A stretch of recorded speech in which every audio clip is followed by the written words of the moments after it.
Hai semua, Assalamualaikum warahmatullahi wabarakatuh. Hari ini saya nak ajar tentang larutan piawai, cara pengiraannya yang betul. Okey, untuk soalan-soalan larutan piawai, kadang-kadang dia akan bagi pengiraan jisim. Okey, contohnya kita tengok soalan 32 ni. Kita baca kan.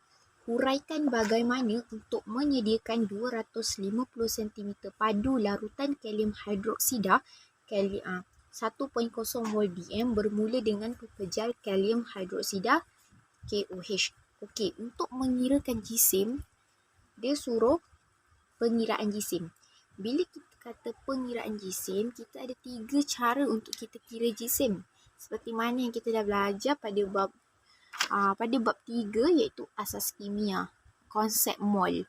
Okey, kat situ iaitu bila kita nak kira jisim, kita guna rumus 3 ni, iaitu bilangan mol dengan formula Avogadro, kita ada bilangan mol dengan jisim molar, kita ada bilangan mol dengan isi padu molar. Kat situ korang kena refer balik kat bab 3. So kat sini macam mana kita nak tahu rumus apa yang kita perlu guna? Kita tengok ayat dia.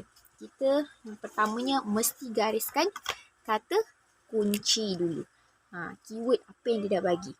Dia kata macam mana nak sediakan 250 cm padu larutan kalium hidroksida 1 mol DM padu dengan pepejal kalium hidroksida.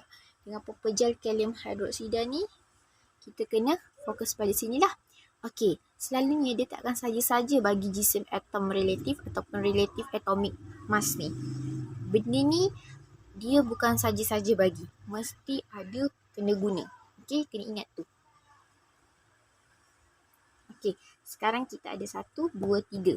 Ada 3 dia dah bagi untuk kirakan jisim. So, yang pertamanya, bila kita cerita pasal larutan piawai, kita mesti ada N sama dengan MV. N sama dengan MV. Okey, N tu apa? Bilangan mol. M tu apa? M tu ialah dia punya mol DM, iaitu kemolaran. Yang V pula volume, iaitu isi padu. Nampak tak? Kita just isi, masukkan sahaja. Okey, kita dah ada mol DM, kita ada sentimeter padu. Dah boleh isi. Kita dah boleh tahu bilangan molnya berapa. Okey, cari dulu bilangan mol, baru nak cari jisim. Okey, M tu 1.0. Dalam pengiraan, tak payah tulis dia punya unit. Unit hanya cari untuk jawapan saja. Okey, sekarang V pula ialah 250 cm padu. Dia dah ada sentimeter, so tak payah tukar. So 1.0 darab 250 1.0 darab 250, jawapannya 250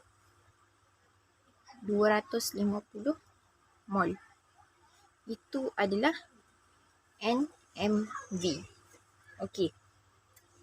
So itu yang pertama. Okey. Yang keduanya kita kena tahu bila dalam sentimeter padu. Bila dia kata NMV, bila kita guna rumus NMV, saya terlupa tadi, 250 ni kan dalam sentimeter, dia mesti nak dalam DM padu. Memang itu, dia nak dalam DM padu. Dia mesti tukar.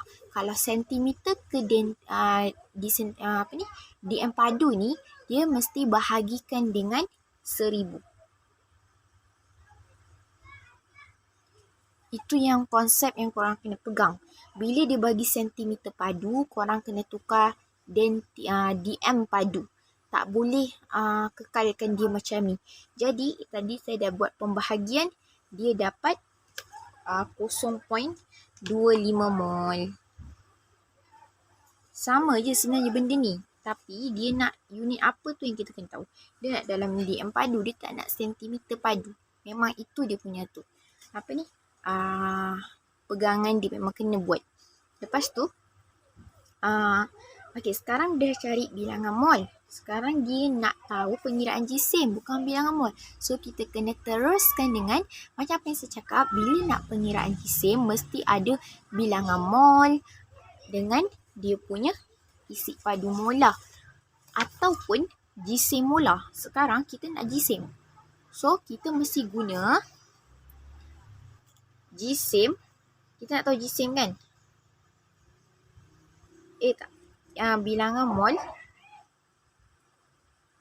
sama dengan jisim dalam gram bahagi dengan jisim molar.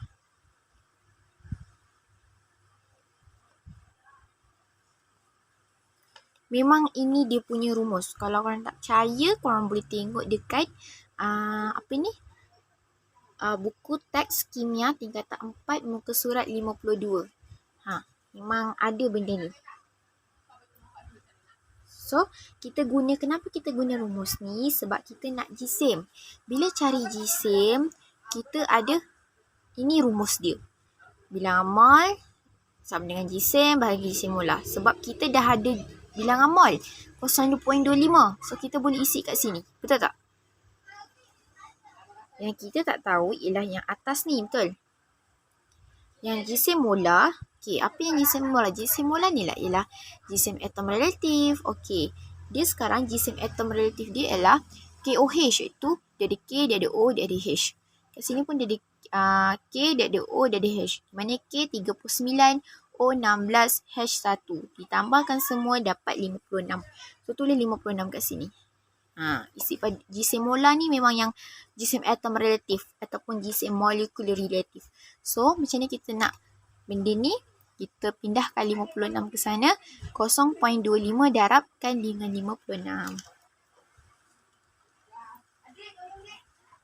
0.25 darab dengan 56 dapat 14. Jawapannya 14 gram. 14 gram. Nampak? Ini jawapan betul dia, 14.0 gram. Sebenarnya 14 dengan 14.0 tu benda yang sama. Tak ada nilai pun kosong. Okey, sekian sahaja daripada saya. Terima kasih.